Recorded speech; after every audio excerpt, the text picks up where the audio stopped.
अस्सलाम वालेकुम प्यारे बच्चों, कैसे हैं आप सब। उम्मीद करती हूँ आप सब ठीक होंगे। प्यारे बच्चों, आज हमारा उन्वान है च का तारुफ। प्यारे बेटे, आज आपसे च मिलने के लिए आया है।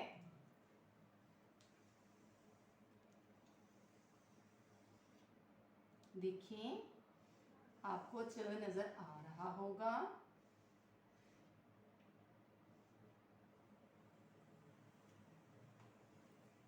च के नीचे 3 नुक्ते होते हैं, ठीक है। इसका नाम है च। के अंदर हम कलर करेंगे, रंग भरेंगे। उसके लिए सबसे पहले हमें आउटलाइन करनी होगी। लाइन के बिल्कुल साथ साथ आपने आउटलाइन करनी है। आउटलाइन करते करते आपने सारा वाइट वाला हिस्सा छुपाते जाना है। इसका नाम याद करते जाना है। च च च च च च।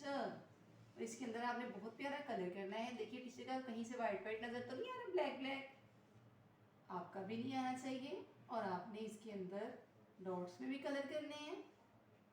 और अपनी कॉपी पे 2 पेजेस होंगे, दोनों पेजों में आपने कलर करने हैं और बहुत प्यारा कलर करना है। इसका नाम भी याद रखना है। ओके, अल्लाह हाफिज।